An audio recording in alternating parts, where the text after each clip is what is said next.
No, I do have a camera. I think this is gonna be a lot better than cryotherapy. Oh yes.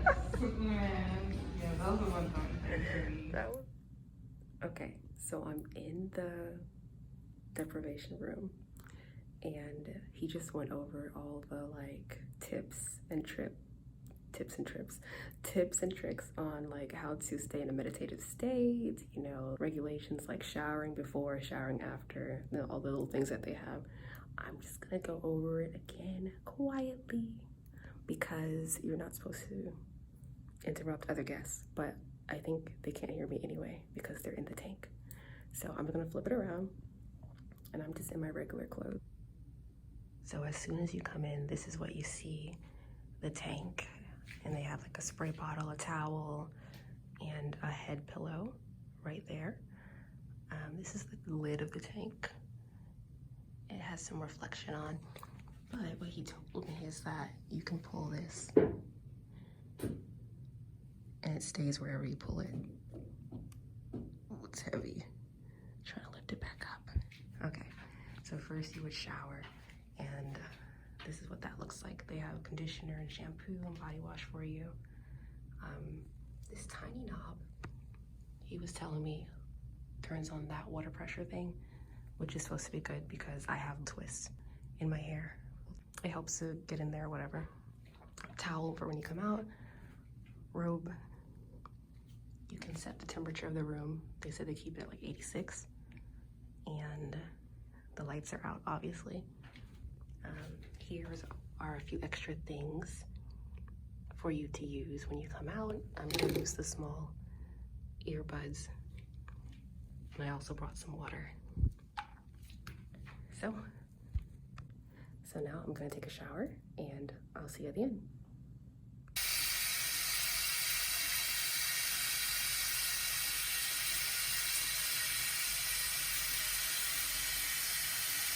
So now I'm gonna put in the headphones,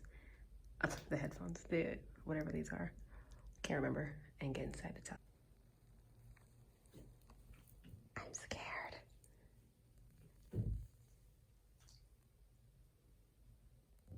Oh, it's not as deep as I thought it was. Anyway, oh my gosh, I just got in the tub and I'm immediately floating. It's so weird. I can't even like put my feet down. They just come right back up. Watch. So I have the headphones in, I can't hear anything. I don't even know if I'm talking loud enough for this video or not, but as you can see, my foot just floats anyway.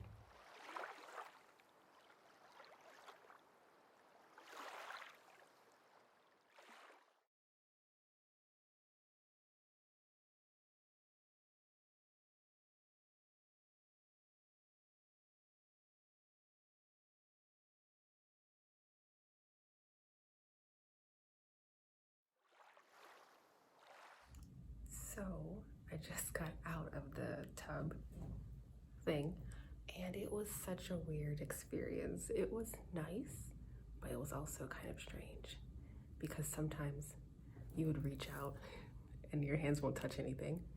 So it's like, am I in the same place? I really felt like I was teleported somewhere else. The hardest thing was not to panic.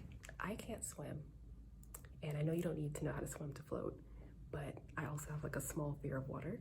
So I was like, okay, you're in the same place. You're obviously in something. It's not like you're gonna float into the abyss, but it was like kind of fun. Actually right now, you can't even hear it, but the water is draining out. And they say that after each customer, they do drain out the pool, and the whole pot gets treated with ultraviolet cleansing, and the water gets treated also, and they fill it up again for each customer. So true to process, it is like he said. Sometimes the little drain thing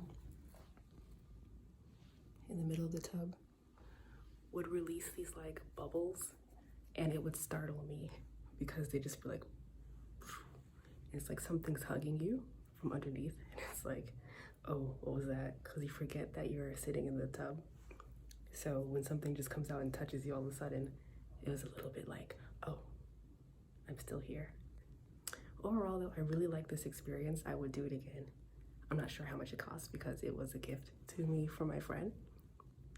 But we're gonna go see her reaction and what she thinks of it very soon. Honestly, I got out the pool kind of quick. As soon as the lights turned back on, I was like, okay, time to go.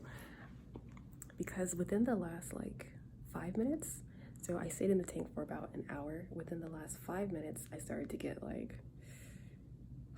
you know, like kind of tired of just floating.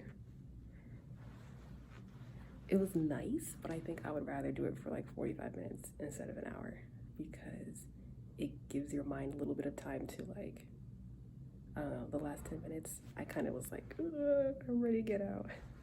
But there's no lights on and there's no way to turn the lights on from inside the tank. So I was just like, I have to wait till the lights come on unless I want to break my neck. So he was telling us that there's like 2,500 pounds of salt in the water, which is what makes everyone float. It was difficult for me to relax my head at first because I've never floated before. And it's like kind of like a mental thing, like keep your head above the water. So at first I was like, and then I realized really slowly to move my hand because if you move quickly, the water gets shaken and then that would really make you panic because your body's gonna start moving in the water too. Any movements you make, don't make sudden movements. I'd say move super slowly. And it helps with like the whole meditation and relaxation thing too, to do that. Because if you're moving really quickly, I think you break the sort of pod trance that you would be in. I enjoyed it, honestly. It felt good to float. I fell asleep a few times. The reason why I woke up was because I jumped. I kept jumping in my sleep because I guess I felt like I was drowning. Yeah. But it felt good. I felt relaxed. Now, were there bubbles coming out of yours from the bottom? I don't think so. Mine had bubbles coming out the bottom. And so it would be like, startle me. No, like randomly, like at random moments. And I was like, what's that? Because I'd be like, and then it'd be like, and a bubble would come up. And I'd be like, oh my gosh, what's that? And it would kind of like throw me off a little bit. Because I'd be startled. But after that, I was like, oh, okay. It was weird. But I liked it too. Yeah. Action. Out of 10 stars, I think I give it a 7.5? Maybe just a 7. I don't know. I like it. But I think because of the bubbles. I don't know if that's like a whole thing or not, but it really was startling me every single time. And I'd be like, and then I have to get resituated in the middle. It was just really weird. But besides that, it was pretty good because I could like actually relax or not. At first, it took me a while to get like my head around the idea that I wasn't gonna like, my head wasn't gonna fall in, my body's gonna be vertical or something like that. So my shoulders were hurting at first because I was like, this to stay up. Yeah. But then once I was like, you're not gonna drown, I was like, okay, now I can do it. And I was able to do that for a while. And I first had my hand like, because the pillow thing didn't really, it helped me. It did help me. That thing was underwater. I was like, okay. You must have a big head. My hair is heavy too or something. I don't know. So I was like this for a while. And that was actually really good too. Yeah. Yeah. But I like it. Yeah. The salt's kind of weird. Would you do it again? I would do it again. Yeah, I would do it again. I think so. I agree. He didn't sound that energetic about it. Okay, so I just got home and as you can see, there's salt caked on the side of my face. I'm gonna tell you right now, if you have braids or twists in your hair, I just chopped off the whole thing because it didn't make sense to try and keep it. I'm gonna throw all of this hair away. And yeah, if you have braids or twists, take them out before you go. The salt water just gets trapped in your hair. No matter how many times you wash it, it just gets trapped. And then as your hair leaks down, you're just gonna get salt caked up on your face. This is literally just all salt. No matter how many times you wash your face or whatever, because it's in your hair. Even if you wash your hair, it's just, you know how your hair gets. And it has water in it. It's just wet for a long, long time. But it's not wet because it's not water. It's salt. So the salt is just stuck in your hair. And wash your hair again. I think he did say there were like 2,500 pounds of salt in that water. So yeah, and all of that is just in your hair. It's just really impossible to get the salt out of my hair because it's locked up like this. So before you go, do yourself a favor and just take out any braids or twists that you have so you won't end up having streams of salt water coming down your face all day long. It was a great time though. So I'm gonna go take a shower now and get the rest of this salt water out of my hair.